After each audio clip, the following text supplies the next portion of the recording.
Hey friends, it's Hope, and today I'm here to do another Top 5 Wednesday video for you guys. It's been way too long since I've done a Top 5 Wednesday video, and this one is going to be pretty quick because I'm about to head to New Orleans to see my New York Knicks play the Pelicans, and we are leaving in about 20 minutes. So yeah, it's going to be fast. This week's topic is our least favorite book and our favorite series. I'm super excited to get to this one, so without further ado, let's get started. Coming in at number 5, I have Blood Promise by Rochelle Mead. This is book number 4 in the Vampire Academy series, and I love this series, you guys know that, but the reason why I said that this one was my least favorite was because Rose and Dimitri are apart for the majority of this book. Can't tell you anything more because of spoilers, but I love me some Rose and Dimitri time, and I just didn't get a lot of that in this book.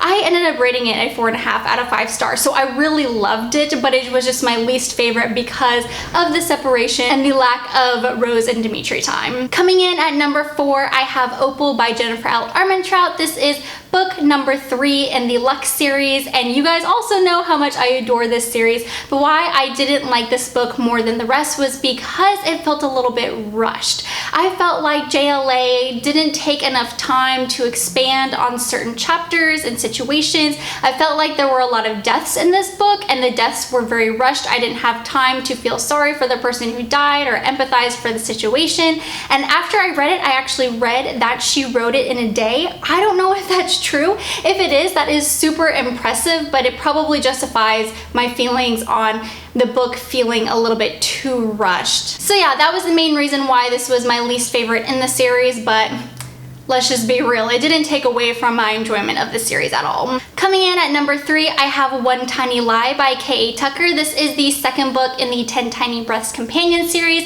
I thought I'd throw in a new adult series in there for you guys. This is one of my favorite new adult series. I don't talk about it as much as I probably should. My friend Tanya got me addicted to this series, and why I didn't like the second book as much as the others was because the main character in the second book completely contradicted the character that she was in book number 1. I felt like she was very reckless. I felt like she was a bad influence on her older sister, and I just really didn't like her character. Like I said, I felt like it contradicted everything that she stood for in book 1, so that is why I didn't enjoy book 2. Coming in at number 2, I have Dare You To by Katie McGarry. This is the second book in the Pushing the Limits series, and I love this series as well. And I don't know why I keep saying that, because obviously the title of this Top 5 Wednesday makes one assume that I love all these series that I'm talking about, but the main reason why I didn't enjoy this one out of the rest in the series was because of the main character, Beth. She was hard to love and really hard to root for me, and you guys know I am a character-driven reader. If I do not like the main character of the book,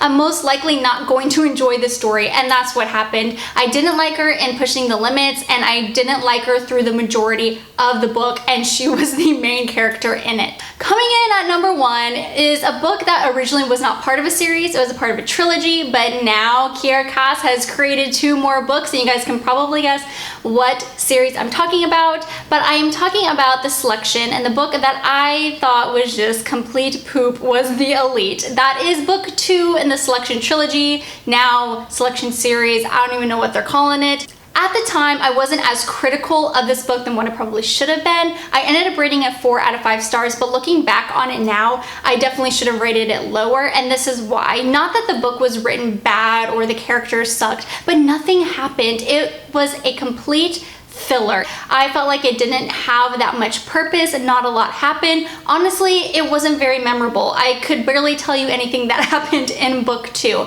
So for that reason, that's why I came in my number 1 spot, because The Elite and the One should have just been meshed together, and this should have originally been a duology. Of course, that is just my opinion.